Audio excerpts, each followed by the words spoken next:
So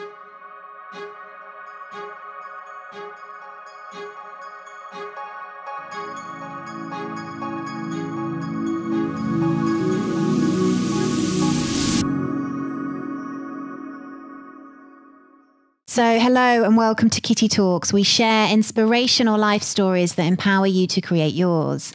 And today, all the way from Vancouver, I have Baljit Rayat. Welcome. Hi, thank you for having me. Well, I have to say I'm very excited about this conversation. I know our listeners are already going to get so much value out of your journey. So Baljit is the founder of Lotus Destiny. She is an intuitive soul purpose mentor, which I think is just beautiful. And we're going to go deeper on that. And she specializes in Akashic records and mediumship. And she has got the most amazing, incredible transformation story. So welcome to Kitty Talks. We're very excited to have you with us on the show today. Hi, thank you. Thank you. I'm so excited too. So, yeah. Would you mind kind of just sharing with my audience a little bit more about who you are and what you do in the world at the moment? Yes, I'm an intuitive soul purpose mentor. I help people find out what their purpose is, what their gifts and talents are. And it's the unseen talents. Sometimes people think they're supposed to be a life coach for the rest of their life, but meanwhile, their gift is to start a jewelry line and there's a message behind that actual gift. And so that gift is a way of sharing and spreading the message. And so once someone aligns to their purpose, they're then able to express their innate gift that they really meant to be sharing in this world. So that's my main thing that I do in supporting other people. Wow. And so you do that kind of one-to-one workshops? Yeah, I do it one-to-one. I also do it in group work as well.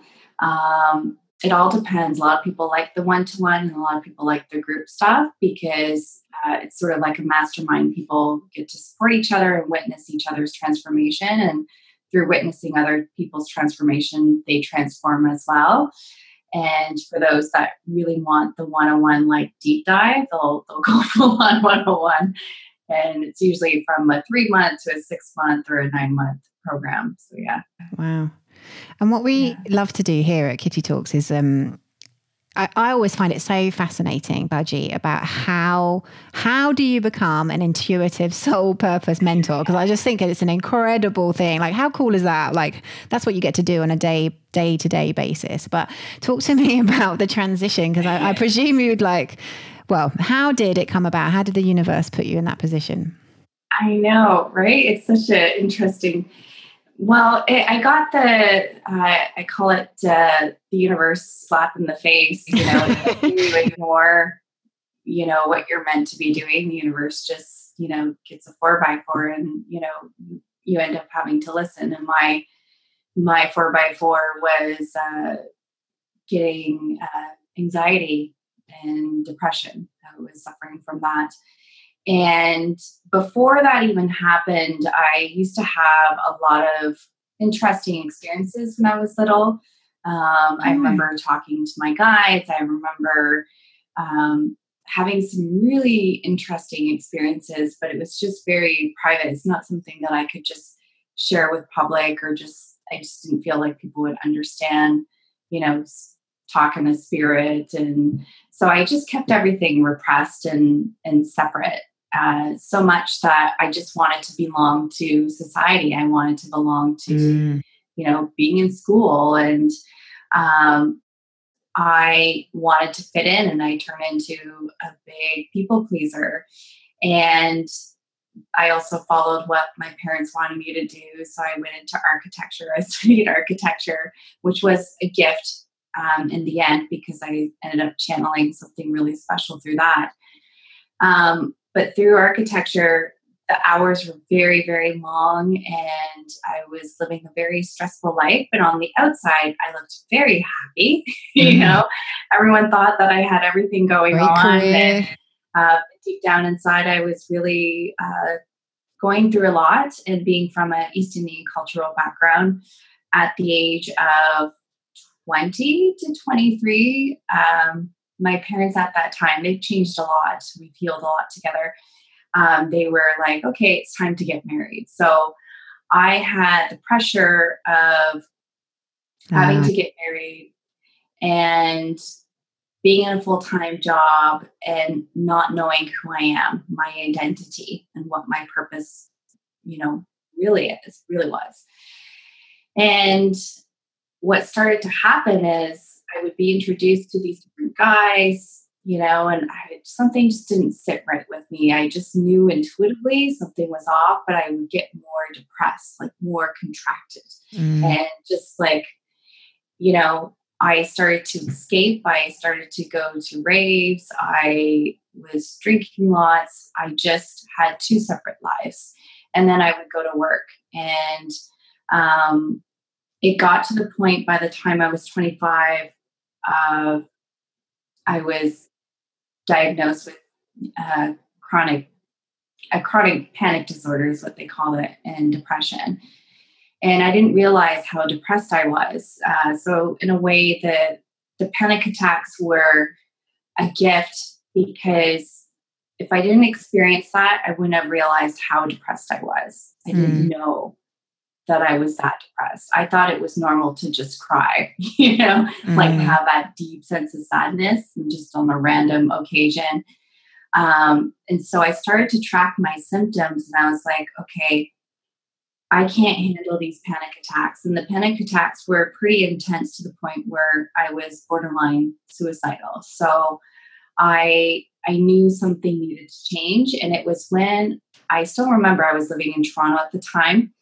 And I remember I was sitting out on a balcony in my apartment. And I remember having my first conscious conversation with the universe.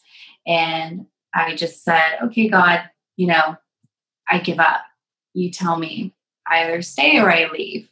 I'm open, but you tell me what I need to do, because I'm done with these panic attacks. And literally the next day, I woke up and I just heard, it was like the first time I actually heard something, but I heard energy medicine. And I was like, oh, so I looked it up online and I found a homeopathic doctor, and I told her my story, and she knew exactly what I was going through, because she knew herself. She went through the exact same thing, and she helped me. And within 4 months, I came out of this dark tunnel just through taking homeopathic remedies. But it was my first experience to understand what energy really is, and how when our energy is so stagnant, how we can get so misdirected or misaligned from our purpose. And that was the biggest wake-up call. And then through that, I went to a numerology class, and I found my mentor, Jennifer Longmore, who's still a dear friend and a mentor today. And she, at the time, taught me Reiki, became a Reiki master, and then did some other energy healing modalities. But then she did a reading, an Akashic record reading. And I thought, what is this? Because this is different from a psychic reading. This Akashic record reading. Akashic Records is the record of your soul. It records every word, thought, action, event. And you learn how to become an empowered participant. So when I had a session done, it was like all my illusions, the veils of illusion just sort of slipped away. And I just had to really step into this place of truth. And I was like, oh my God, I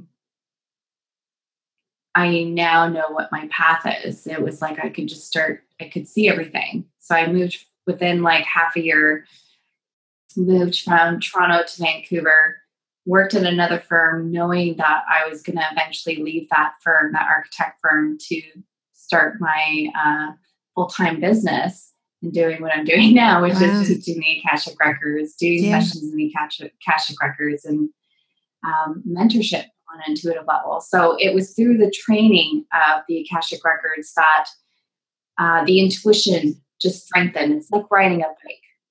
And so, kind of looking back on that period of time now, because hindsight is a wonderful thing.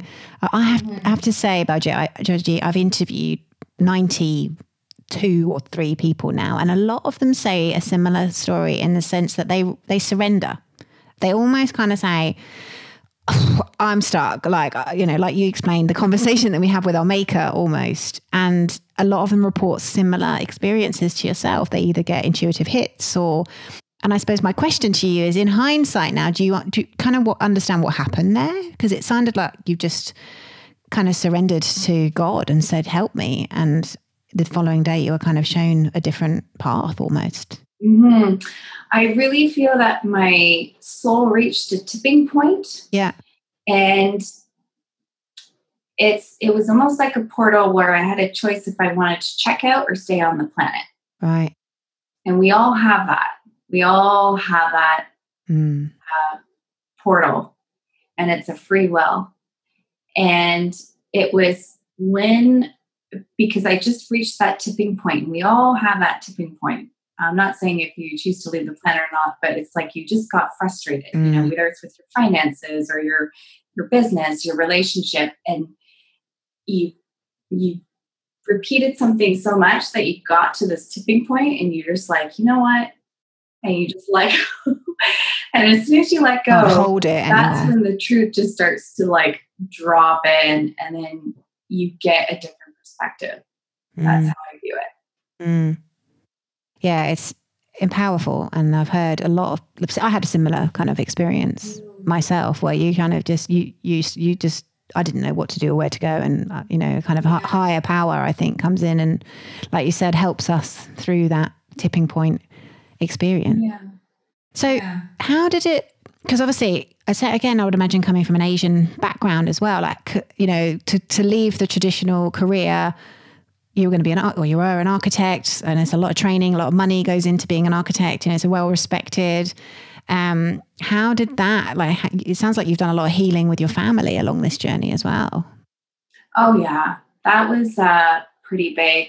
My mom and I, we never used to get along at all. We had a very, I feel it was also culturally, Indian women back then were considered like lower than Indian men. So it's just how a lot of women were treated in the culture as well.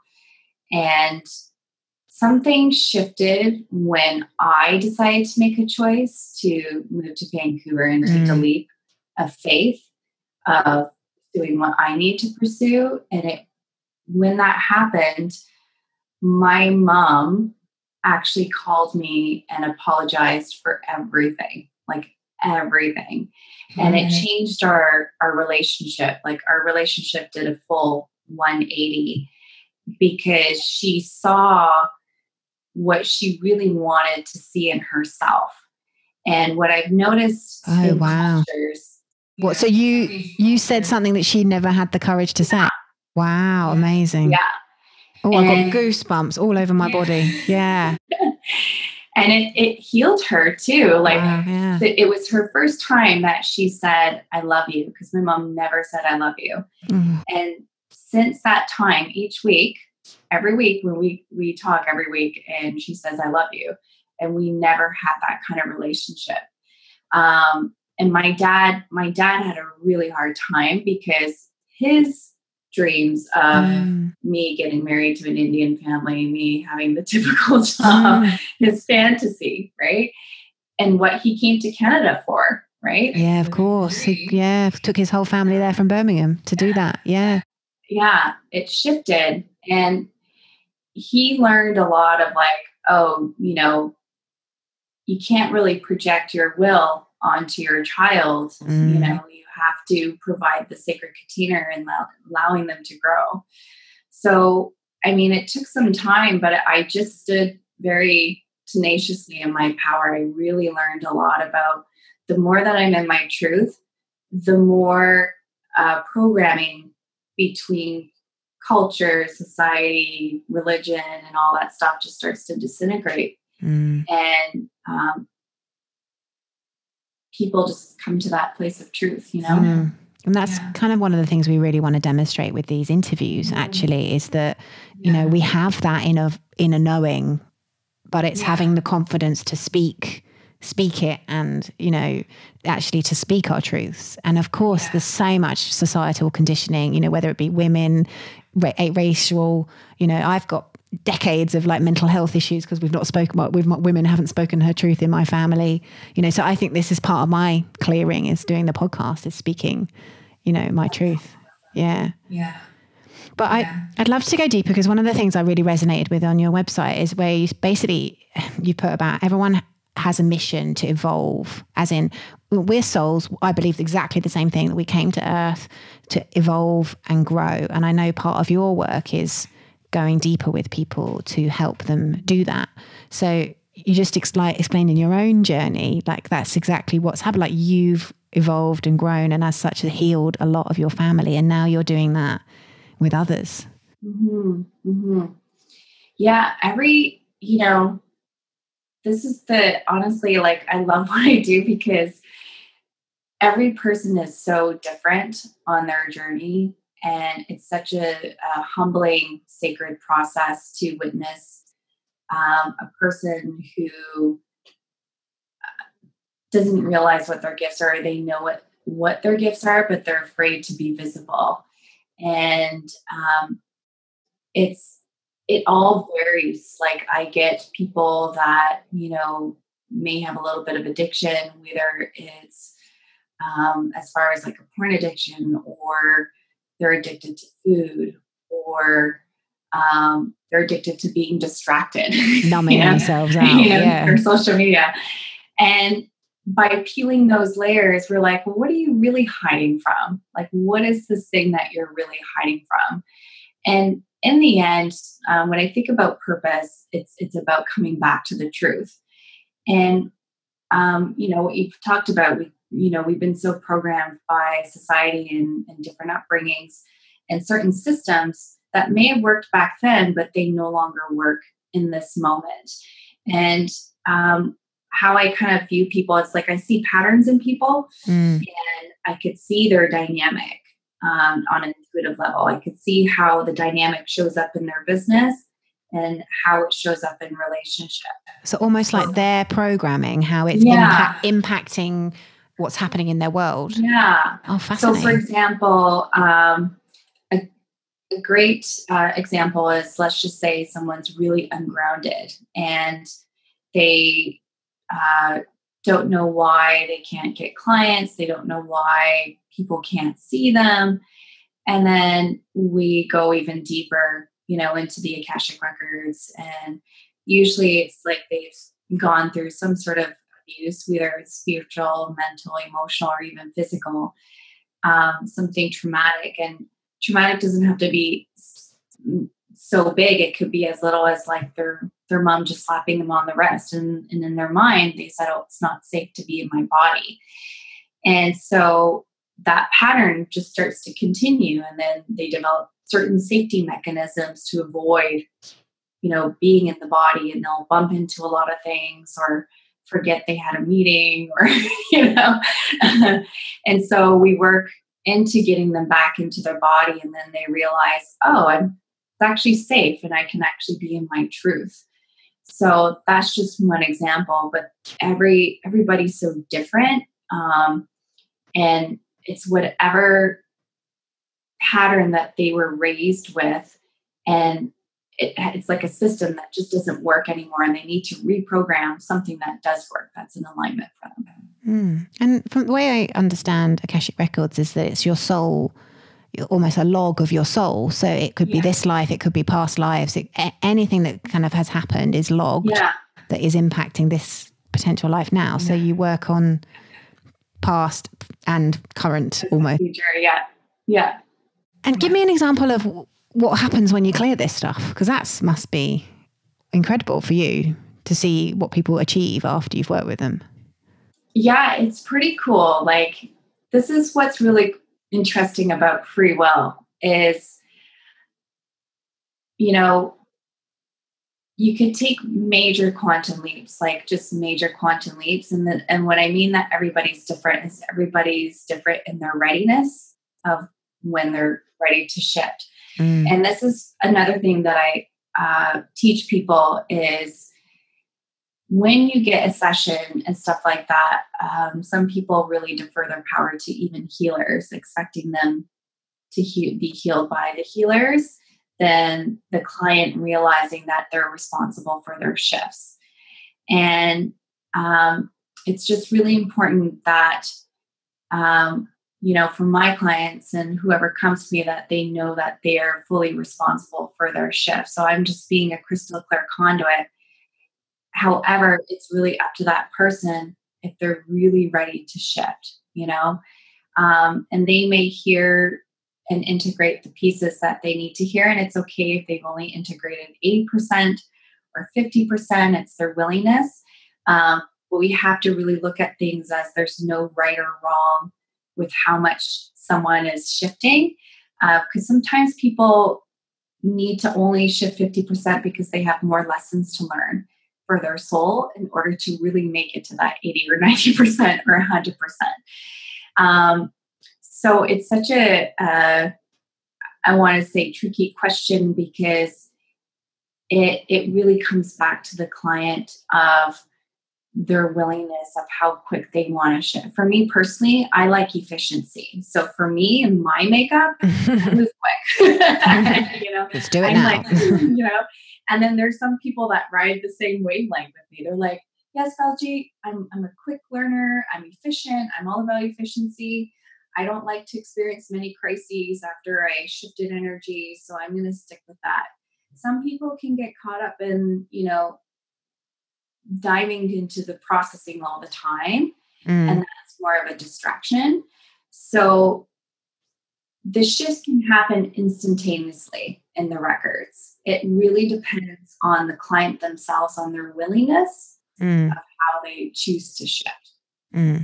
Yeah. But by the sounds of things, the whole key concept is that we create our destiny. Yeah. And you're effectively helping them shift the kind of limiting patterns and beliefs that they've got. Yeah. Yeah, because I think a lot of our listeners are on that path. So they understand that they're here for a purpose. They understand that they have a gift that they can bring to the world.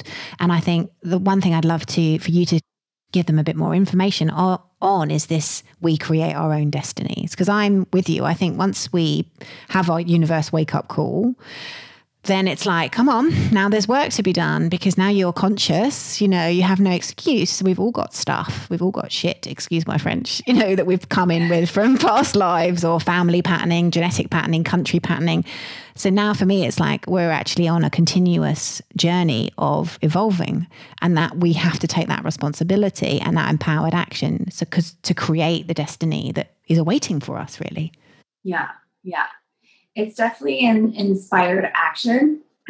So we work through a lot of the visibility pieces, because it's there's only so much healing that you can do when working in the records, and automatically you shift a lot of the subconscious programming in the Akashic records. So you clear your energy field. So automatically you're like, oh, you just wake up and then you're like, you just know you need to act on something. There's not this resistance anymore. Nice. Yeah. So we move through a lot of resistance, and it's more of letting go of the security blanket of staying in that comfort zone, which is the resistance that keeps the person from really taking action. And once we actually look at what that resistance is, which the client has resistance to looking at the resistance, which I'm grateful I had a lot of training to know how to deal with people's resistance, because that's the whole point, is to move through the resistance. And that resistance, once people find out what that is, they're like, oh, this whole time I've had this guard up, or I kept doing this.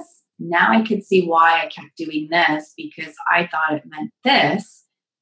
And now I can just surrender and be in this place of truth. And then automatically they take action, because they're no longer spending all that time and energy in resistance. Yes, I think as human beings, we all have resistance to to a lot of things. And then talk to me a little bit more. We touched on it actually before we came on air. You were talking about how a lot of people come to you. Obviously, a purpose is the thing on their mind. They're looking to uncover and evolve and find their purpose. But you said around soul purpose and sexual energy, and you do work. That sounds fascinating. So I'd love to know a bit more. So what started to happen as I was just doing readings, a lot of my clients, like as I was working the records, I've noticed the pattern had to do a lot with sexual blocks. And whether, and it was like they really wanted to know what their purpose is, and they don't know why they weren't attracting clients, or something was off. And every time I tune in, I noticed that there was this lack of embodiment. And, I talk about grounding. Grounding is a way of being sexually empowered, because you're allowing yourself to be visible and you're owning that piece, that part of yourself.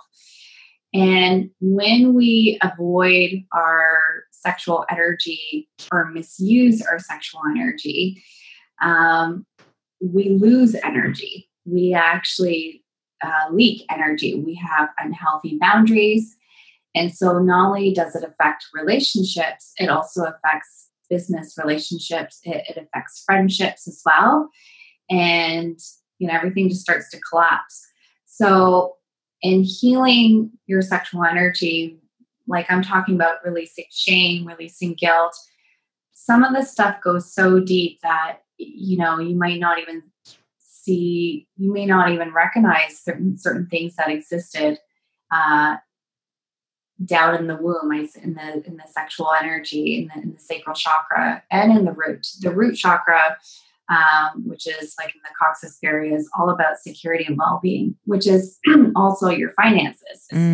And your sexual, your sacral chakra is all about creativity, but also this truth. It's about your expression. And if those are blocked, then you're disconnected from your heart center. You're then stuck in fear. So then you're in insecurity mode.